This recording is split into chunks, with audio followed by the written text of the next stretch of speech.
maps. I really hate them passionately. First, I don't see well, and I can never find any way, even if I use them.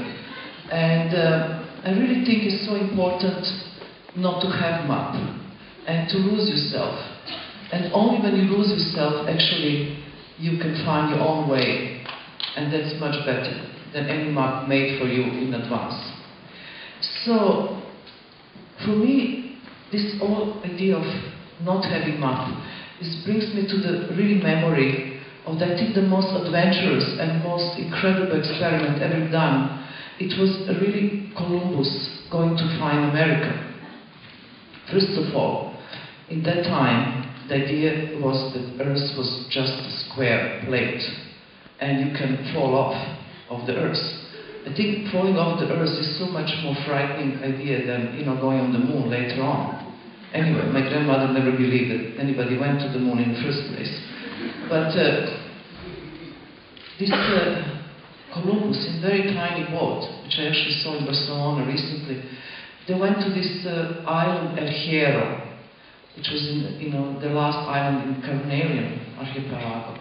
And there they spent the night thinking they're going, they wanted to go to discover a different way to India, but also they didn't have a map.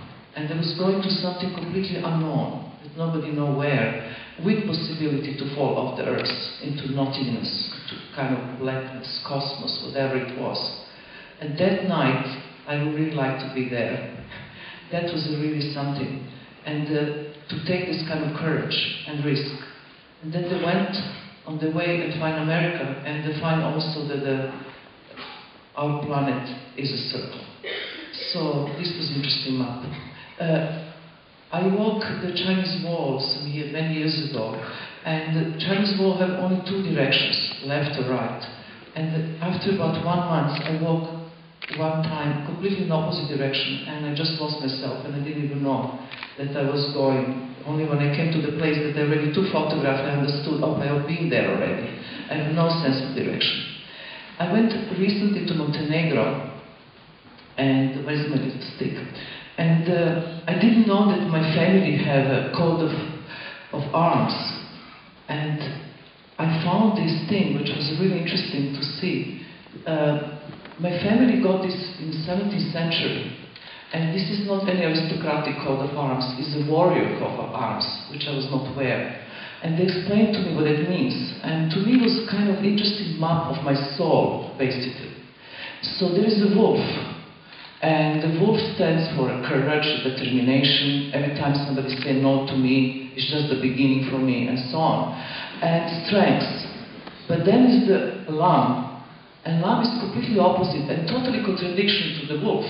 Lamb stands for complete passivity, how you call it, the vulnerability, overly emotional, and, basically drama queen. And these two symbols are together, and this is, what I am, this complete contradiction between these two. Then we have this one, which is a 6-point star, and this 6-point star is not any Jewish symbol, it actually represents Mars, again, courage and determination. But then on the opposite side, we have a half moon. And half moon is again overly sensible, overly, crying. Every time I see any movie, I have to cry. If I don't cry in the movie is not good for me. And then we have raven. So raven, if the raven face left, means dead and bad luck. But facing right, they actually absolutely told me this good luck. And this bringing the soul to safety after that. So that's the one thing. So now, which I would like to do, is to make another map. So, Hans Ulrich, can you come here?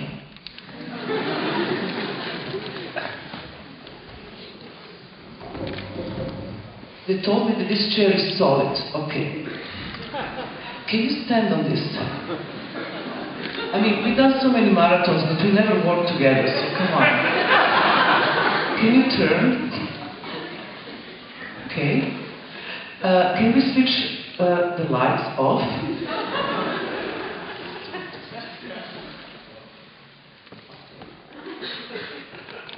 So how are we going to hold the microphone and everything else? Can I ask one person here who called this torch for me? Okay, please come in. Alright.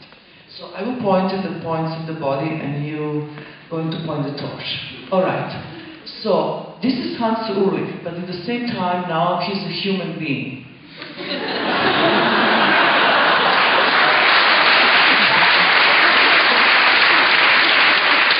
Hans, relax and just trust me. Alright. So can we point on the top of the head? No, you don't do anything. You just look. You are my object of observation. So, we are talking about human body. I think the human body is the most incredible map of the world you can have. Your own body. And this is the miracle and microcosmos itself. So we have the head. On the top of the head, when you're a child, there's always this soft part, which is fontanella, which connects you really with the cosmic energy, and after 4 or 5 years or 6 years, just get close, and you're disconnected again. And then brain becomes the central part, which is most of the time wrong. Then, okay, then we have a spine. Then on the other side we have reproduction organs. Then we have legs. Then we have the arms, you know, like the roots of the body. And inside of this all human body, what we have hundreds of, you know, muscles and arteries and blood streams, and heart is, you know, as we speak, working, and we are breathing all the time. And all these things, we are not conscious at all. We just take this automatic as it is. And we forget that that map is the most important map we can have. So now, Hans, can you sit down? Still facing the wall. Nice, okay? And relax. Okay, we don't need any more battery. Can we switch all the lights? There's some still lights there. I really like all the lights off, everything off. No lights. We need darkness. Okay. Now, what I would like you to do is to close your eyes, because we've been talking since this morning. We need some silence.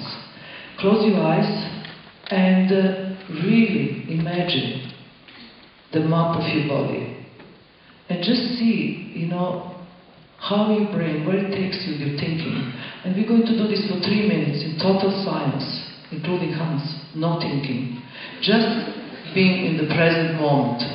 We are always in the past, which happened, in the future it didn't happen, but now we're in present.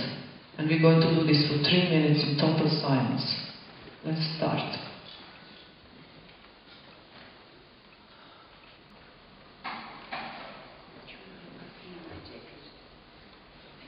Thank you.